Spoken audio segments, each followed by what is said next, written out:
Nossa reflexão da prática docente hoje se baseia na pergunta: quão didático ou didática você é, professor, professora? Antes de mais nada, vamos lembrar o que é didática e o que é considerado didático. Didático é o que é próprio ou relativo ao ensino. A didática é o campo da educação que se dedica ao estudo dos métodos e estratégias de ensino, com o objetivo de promover uma aprendizagem eficaz. Então, a didática abrange as teorias, princípios, diretrizes, práticas que orientam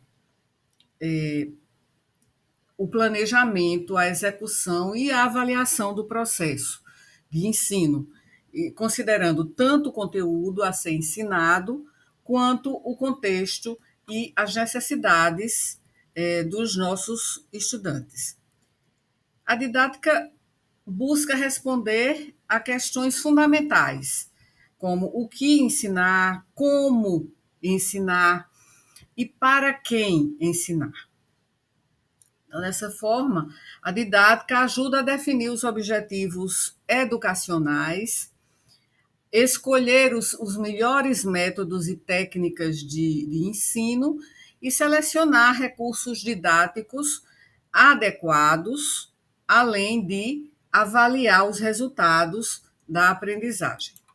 Portanto, a didática é esse conjunto de conhecimentos e práticas que auxiliam o professor a organizar e facilitar o processo de ensino, para garantir que nossos estudantes adquiram, compreendam e apliquem o conhecimento de maneira significativa. Então, aqui eu coloquei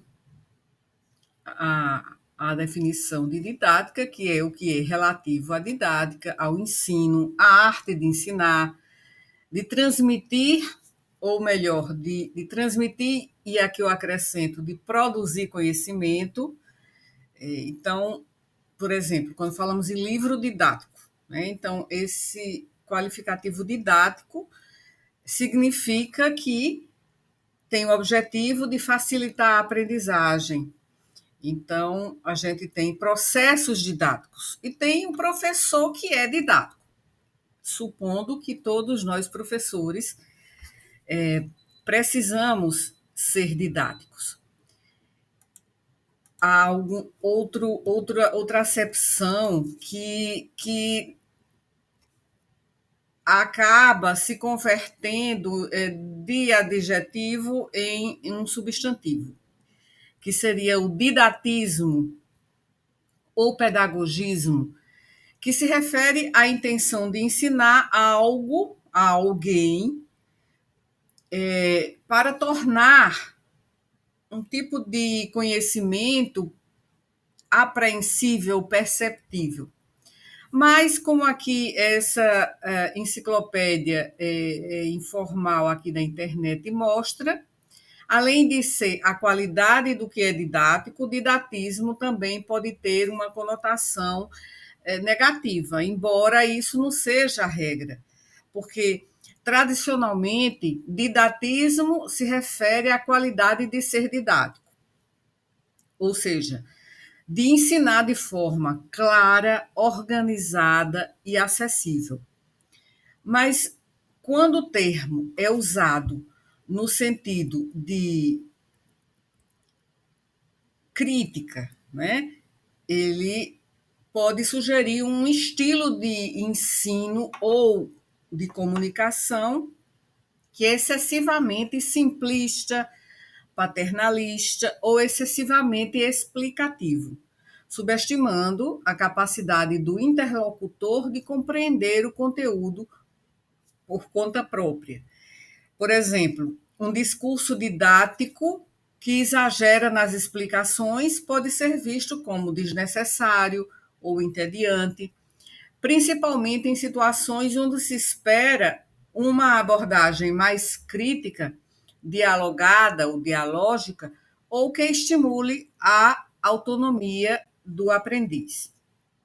Mas, apesar dessa possível conotação negativa, o termo didático é, na maioria dos casos, associado à competência pedagógica e à capacidade de facilitar o aprendizado de maneira eficaz. Tudo depende do contexto e da maneira como a palavra é empregada. Se respeitar a complexidade do conteúdo e as capacidades dos estudantes, o didatismo não tem uma carga pejorativa. Então, antes de falar ou refletir sobre uma possível resposta, ou então a origem de outras perguntas em relação a essa colocada como título deste vídeo, é preciso revisar o significado de o que é ser didático. E podemos agora colocar essas, digamos, características. Então, um professor, uma professora pode ser altamente didático ao dominar e aplicar de maneira eficaz uma série de estratégias pedagógicas que facilitam a compreensão e o aprendizado pelos alunos.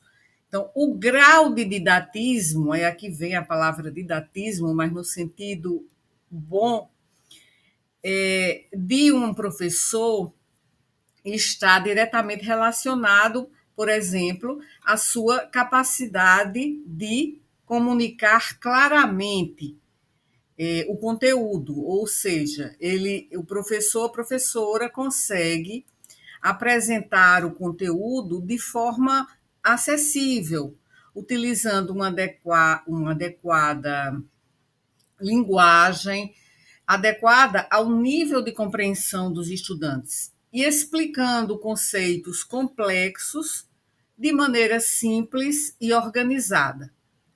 Outra característica, não é, de um maior grau de didatismo é o uso de métodos variados. Então, ser didático também significa diversificar as abordagens de ensino, combinando métodos expositivos tradicionais, métodos interativos, práticos, não é, dialógicos, de modo a engajar diferentes tipos de aprendizagem e promover uma experiência mais rica, mais significativa.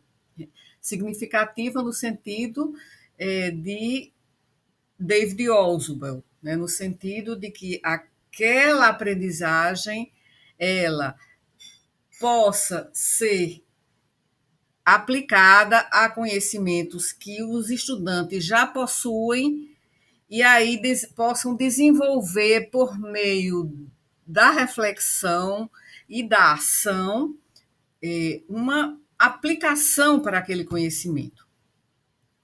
Outra característica é a facilidade de adaptação. Então, seria a versatilidade. Então, professores considerados didáticos conseguem adaptar o ritmo e também a abordagem às necessidades da turma, ajustando a profundidade, a complexidade do conteúdo conforme a compreensão e o progresso dos estudantes. Outra característica é a interação e o feedback permanente. Então, o professor, com uma abordagem didática eficaz, interage com os estudantes, incentivando a participação ativa deles e promovendo o diálogo. Então, é o docente que também oferece feedback regular e continuado, ajudando os estudantes a identificar seus pontos fortes e as áreas que precisam de aprimoramento. E o planejamento estruturado é outra característica. Então, ser didático envolve um planejamento cuidadoso das aulas, onde os objetivos de aprendizagem estão claros, os conteúdos são organizados de forma lógica e ordenada, e os métodos de avaliação são consistentes, são coerentes com o que foi apresentado, o que foi ensinado. Portanto, o professor pode ser didático ao equilibrar, né, conhecimento, comunicação clara, uso de recursos pedagógicos variados e uma atitude atenta às necessidades dos estudantes, criando um ambiente de aprendizagem produtivo e inclusivo. E é indiscutível que o principal objetivo nosso, né, da maioria dos docentes, é garantir que os nossos estudantes aprendam da maneira mais eficaz possível. E apesar das inúmeras dificuldades que, como docentes, nós podemos enfrentar, como a falta de tempo para preparar aulas mais eficazes, muitas vezes escassez de materiais de apoio, o que está se tornando cada vez menos frequente à medida que a tecnologia nos ajuda muito. O domínio também insuficiente do conteúdo, a pouca diversidade nos métodos de ensino ou até o próprio desânimo, né? A falta de motivação externa gerada pela desvalorização docente que graça, né, por nossa sociedade de uma forma geral. Então, apesar de tudo isso, nós entramos na sala de aula, ou no nosso caso, na enfermaria, na sala de habilidades clínicas, nós estamos plenamente cientes de nossa responsabilidade em oferecer uma educação de qualidade aos nossos estudantes. Nós somos professores, nós somos educadores. E aí vem o que é ser didático. Então, será que eu sou uma professora didática? O que a gente pode refletir é que professores eficazes, sendo essenciais no desenvolvimento e no sucesso acadêmico dos alunos, nós temos muitas habilidades, precisamos desenvolver habilidades nas áreas de comunicação, trabalho em equipe, gestão do tempo, cada vez mais importante, resolução de problemas e organização. Então, se nós estamos considerando uma carreira, nossa carreira na educação, e cada vez mais buscando maneiras de melhorar nossas habilidades de ensino-aprendizagem, podemos ajudar, né, considerando essas características que citei aqui, do grau de didatismo, o que seria um conjunto de características de um professor didático, um professor eficaz. Quando comecei minha carreira como docente, há 30 anos, eu me preparei muito antes de ir para as primeiras aulas. Mas quando fazemos o mesmo, digamos, métier, temos o mesmo métier, né? A mesma disciplina, durante anos, nós vamos ganhando confiança. Então, a gente começa a não sentir uma necessidade de se preparar cada vez que vai dar uma aula, ministrar uma aula ou facilitar o aprendizado de um aluno em um encontro didático-pedagógico. Só que o ritmo de conhecimento evolui, de produção de conhecimento, evolui de uma forma tão vertiginosa que isso não pode fazer parte da nossa prática. A gente precisa também entender que não precisamos ser enciclopédias. Nós não podemos, nem devemos, nem precisamos ser enciclopédias. A gente sabe que há alunos que fazem perguntas que nós precisamos retificar, às vezes depois de uma aula, porque são tantas inovações que surgem a cada dia que muitas vezes nós respondemos alguma questão, alguma dúvida durante a aula que já mudou, né, do semestre anterior para o semestre atual. Então, não há nada de errado nisso, né? Eu tenho aprendido e eu aprendi alguns conceitos com meus alunos também. E nós precisamos estar abertos a feedback. Então, o feedback sobre o evento de ensino-aprendizagem é extremamente necessário para verificar também que métodos estão funcionando bem ou não, ou mais ou menos, e quais são os métodos os estudantes não estão achando úteis. Então, nós, como docentes, também precisamos considerar que alguns métodos não são apreciados pelo aluno aqui do século XXI, né? Um aluno nativo digital. Então, muitos alunos, eles já leem e já dominam muito do conteúdo de determinado assunto, né? De uma determinada aula. Então, muitas vezes nós deixamos de atender a feedbacks ou então buscar o feedback dos alunos e estamos repetindo métodos em excesso. E isso é importante que a gente saiba, né, para variar também essas estratégias de ensino. E lembrar nesse ponto que aprender não é unilateral, é uma conversa, é um diálogo.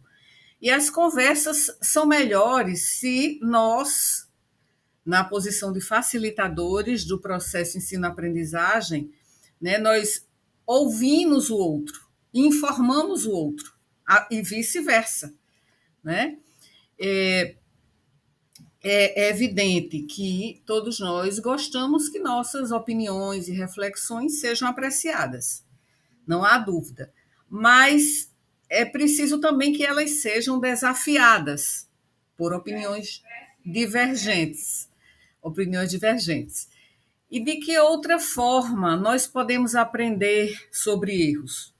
Então, uma conversa respeitosa, com confronto, mas com respeito, é a melhor forma de aprendermos juntos. Então, meus alunos muitas vezes me fazem perguntas que vão mais profundamente no conteúdo o tempo todo. E principalmente em disciplinas de conteúdo humanístico, como, por exemplo, a disciplina de diversidade étnica e cultural na medicina, a disciplina História da Medicina e da Bioética, que ministrei até recentemente. Então, como já disse, ninguém é enciclopédia ambulante. Né? E é bom lembrar nossos alunos e a nós mesmos, a nós mesmas, que é perfeitamente normal não saber de alguma coisa. Então, falando pessoalmente, também me faz sentir bem, logicamente, que eles percebam que eu posso saber, que eu posso dizer, né? Que não são perguntas que estão tentando me testar, né? Então, a gente sabe que nenhuma pergunta é desnecessária, nenhuma pergunta é dispensável e nenhuma pergunta deve ser considerada como perguntas pegadinhas, como a gente vê muitos colegas mencionando, né? Porque os alunos, eles pelo que a gente tem vivenciado, estão genuinamente curiosos e estão genuinamente interessados em aprender. E isso me dá, estou falando pessoalmente, uma oportunidade de aprender sempre algo novo. Lembro agora de uma ocasião em particular, na disciplina de História da Medicina e da Bioética, que um aluno, lá no fundo da sala, perguntou: professora, e Omar Khayyam, onde é que ele se insere aí na história da medicina? Estávamos falando em história da medicina e da bioética, não, história da medicina, porque bioética ainda não existia, na Idade Média. Claro, eu conhecia a figura, né, de Omar Khayyam. Eu não sabia a resposta precisa em todas as suas, em seu detalhamento, né? Mas eu sabia, né, que se tratava de um conhecido poeta, matemático, astrônomo e filósofo persa que viveu na Idade Média e que ele era conhecido no nosso mundo ocidental por suas contribuições à poesia, né? E também refletiu muito sobre temas como a vida, a morte, o tempo e a busca pela sabedoria, pela felicidade, o que não está dissociado da história da medicina. Então, como esses poemas de Omar Khayyam foram popularizados no século XIX, né, no século XIX, eu posso retificar essa informação também, posteriormente, e foi feita de forma livre, né, por Edward Fitzgerald. Bem, então, o que é que, naquele momento eu pensei, assim, a inserção na história da medicina, como é que esse poeta que falava da vida, da morte, teve impacto significativo na medicina e na ciência que foi se desenvolver posteriormente. Mas aí eu respondi dessa forma genérica, como respondi aqui, agora, mas aí depois eu complementei na aula seguinte, né? Então, como matemático, Omar Khayyam fez importantes contribuições para a geometria, para a álgebra, incluindo a resolução, né, de equações complicadas.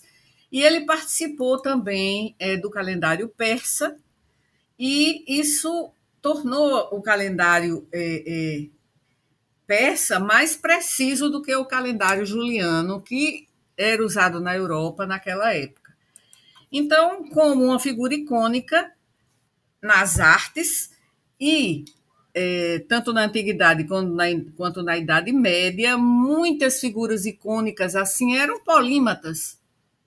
Então, nas ciências, nas artes, e a obra, né, do o próprio Omar Khayyam continua a ser admirada e a ser estudada em diversas culturas.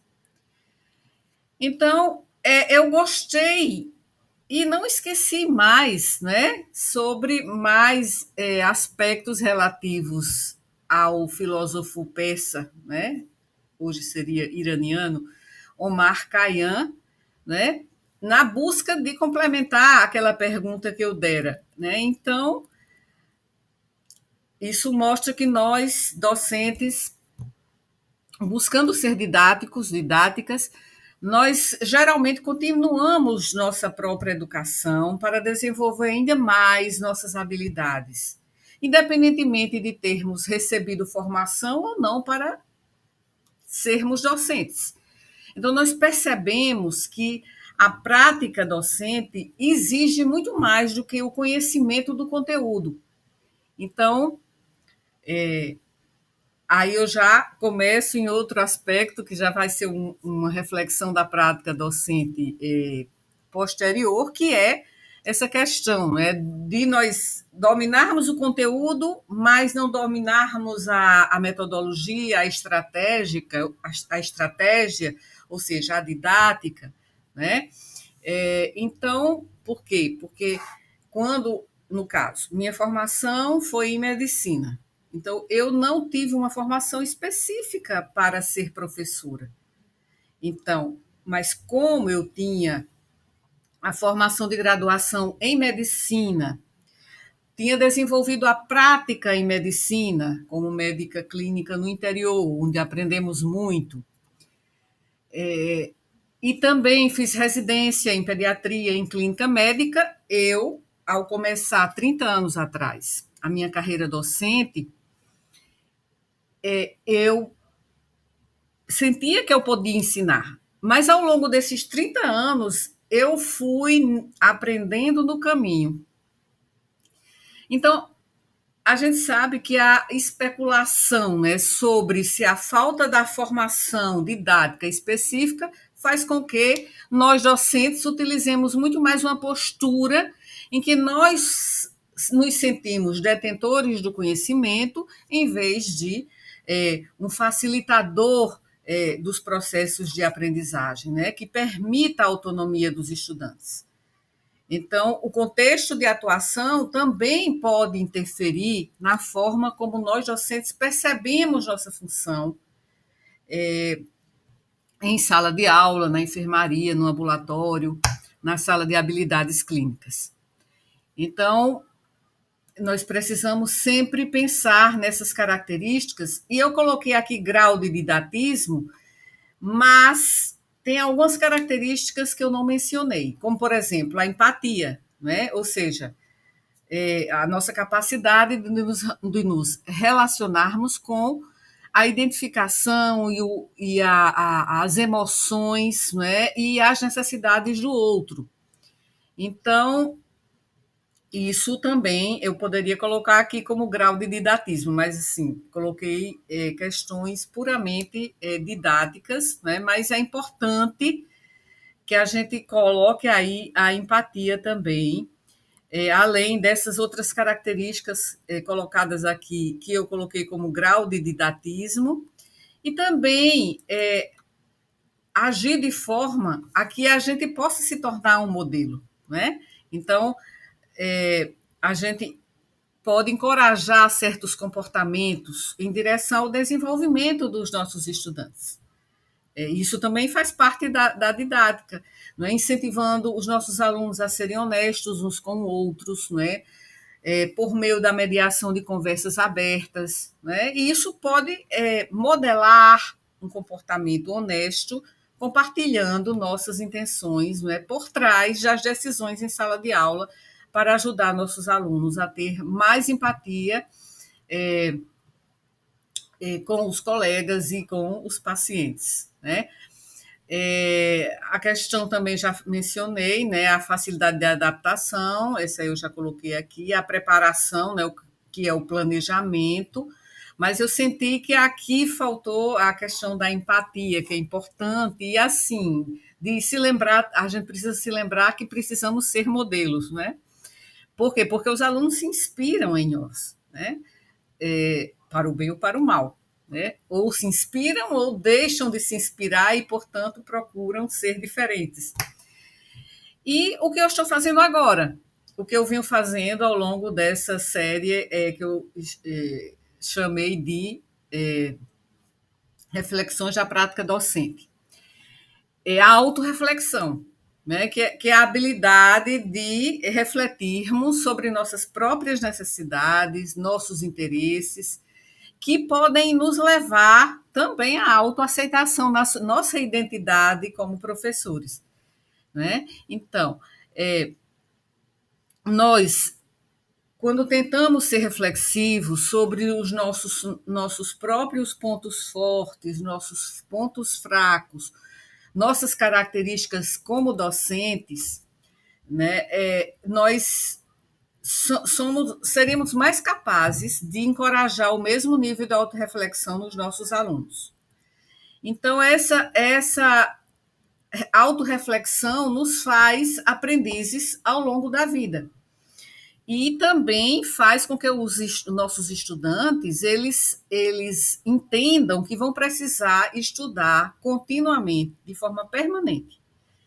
Então, essa, essa é uma forma de promover o amor pelo aprendizado.